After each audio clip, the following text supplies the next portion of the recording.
20 seconds.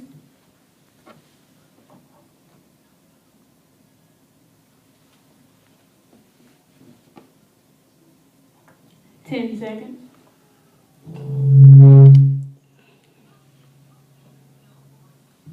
5, 4, 3, 2. God bless you. Welcome to the Stephen Smith Show.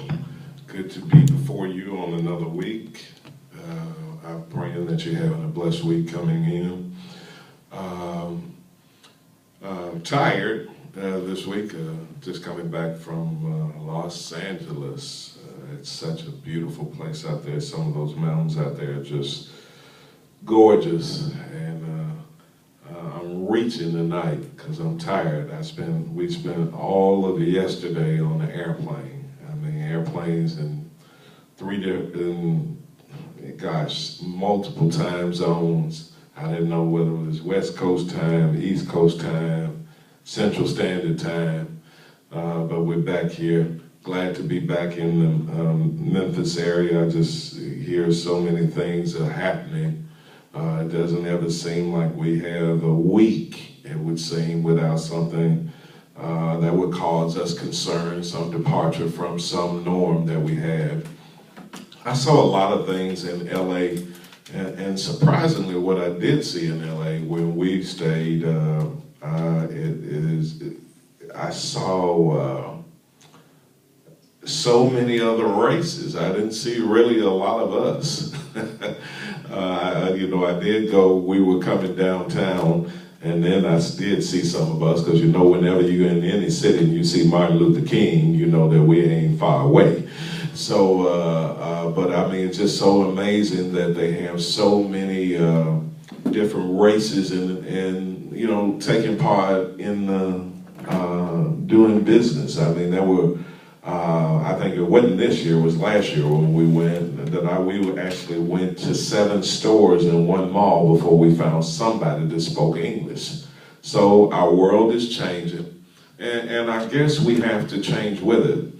I would like, I'm a die-hard Memphis guy. I grew up here, ran the streets here, lived here, believe in the people here, and our city does have some challenges. I mean, part of the challenges that we have here, are the astounding poverty rate. We don't have a economic system where there's just a plethora of high-paying jobs. I'm not saying that there's not high-paying jobs here, but we don't have a plethora of them without a substantial skill set. So we got to go back to, we got to start building our city again. I mean, it's so sad that when we have a populace that is so dominant, I mean, 69 to 70% of the metropolitan area is of African American descent,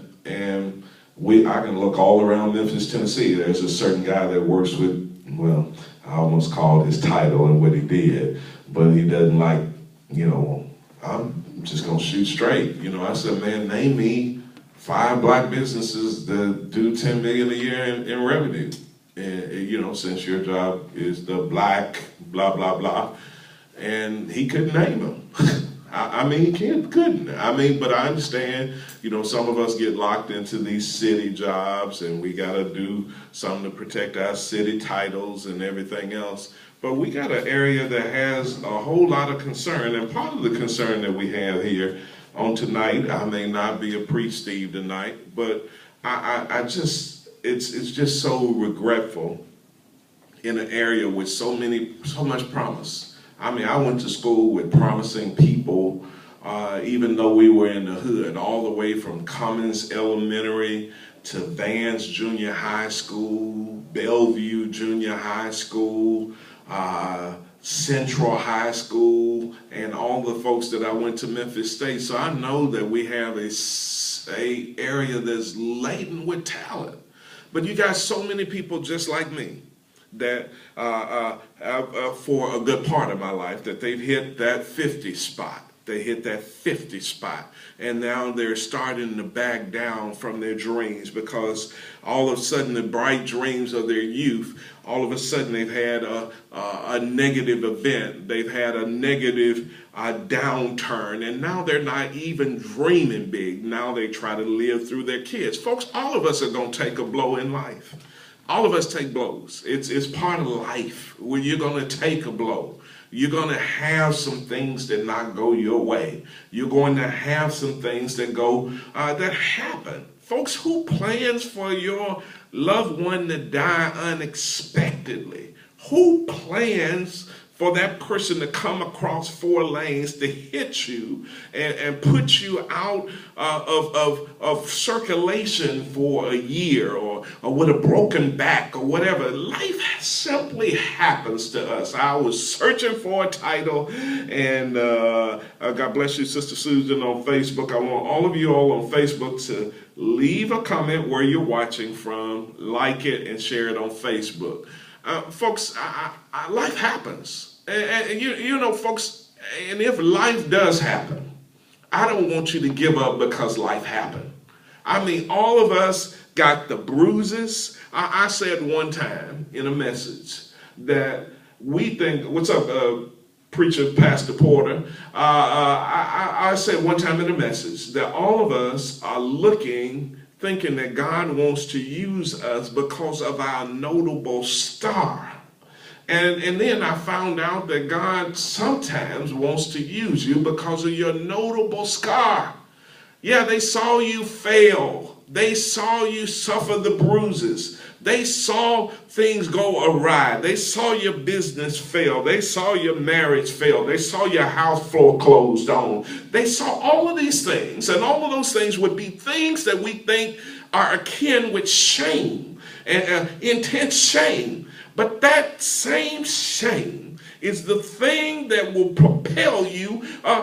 It wasn't for the breaking of you. It's literally for the making of you. Folks, things happen. Stuff happens. No matter what you do, somebody ain't gonna like it. And if you aspire for the heights, if you aspire to rise higher, if you aspire to be used by God in a significant way, you're going to have some folks that simply don't like it. Folks, folks will map you. They will watch your social media profile. They'll never like anything that you put out, but they know every time that you put something out, they're there watching, seeing what you do. Folks, they're voyeurs. They're waiting for you because you have messed up their nettle because they wanted to sit back and cruise on easy street, and you've made it so hard for them because they see you're starting to blossom.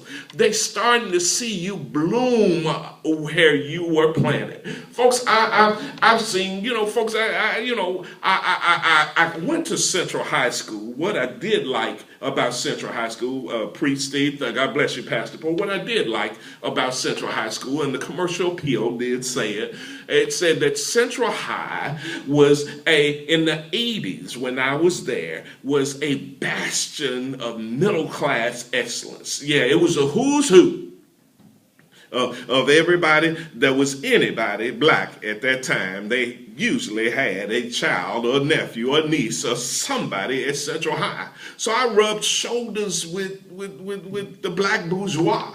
But you know what I discovered later on in life? The black bourgeois, sometimes they were struggling just like us that came from the hood.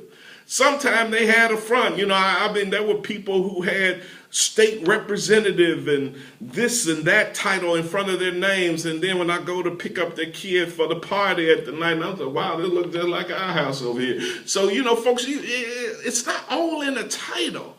Folks, life happens. I had a guy apologizing to me about how how this is not perfect in his life and how that's not perfect. God bless you, Bishop Curtis Timmons, a stalwart of social media. God bless you, brother. And life happens to folks, and I said, man, it's called life. No matter what you do, life will happen. It's not under your control. You know, folks, some of the best things that have ever happened in my life were in spite of me. I learned lessons through this thing called process, this thing that nobody wants to go through. Everybody wants to be on top. They want to bloom. They want to bust out. They want to flourish, but nobody wants the process. But folks, you got to go through some things in this thing called life. You got to go and suffer the punches and the bruises and the hard knocks that come with life. You know, I hear folks all the time, I love to say it when they say, oh, she's a prayer warrior. And I said, what's she been through? You know, because it's easy to be called a prayer warrior when everything is good and your husband's acting right and your mama's nice and June bugging them at the house. They nice when you come over. But literally you find out whether you're a prayer warrior or not in the furnace of affliction.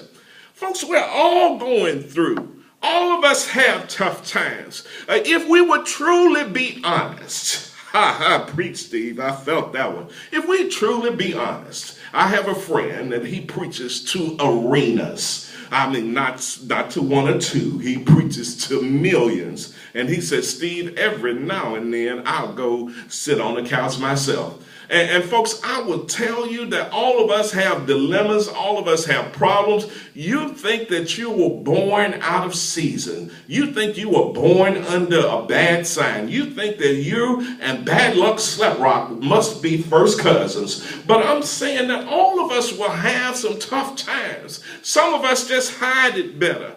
Folks, I have seen some horrible depths. But most of what I know about God, I found that out when I was going through my horrible depths.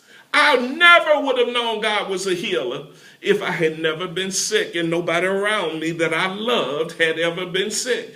I never would have known that God's a way maker if I had never needed a way made. Child of God, my brother and my sister, we all are going to go through some stuff. Life will happen. Life may be happening to you right now.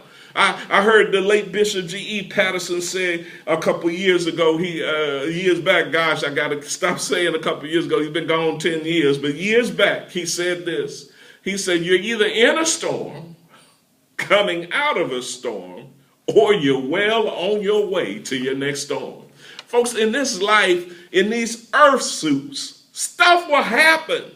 I know that you look at, and that was the problem with some of the word church and the prosperity movement where we ran off and said, if you really were in the word, you wouldn't be going through. Well, folks, the Bible is full from cover to cover with the troubles, problems, afflictions, and hardships that people suffered for righteousness' sake. Preach, Steve. I just did. So we got to get back to the point that you're not born. You're born out of season. You are not a derelict of the faith because you're going through some trials. Folks, this may be a tough season. We are living in a country right now that's on the precipice, that's on the outer limit, that's on the cusp. One thing can launch it all up and have us right in the middle of another civil war. Folks, if there was never a reason to pray, the day that we're living in, the day that was foretold in prophecy, where men's hearts were faint because of fear, we gotta be living in that day. Child of God, I'm talking to you on Monday night, Tuesday night, because I know that thing about traveling has got me all mixed up. But I know that you're going through some things in this particular season. But God is still God. The last time I checked, God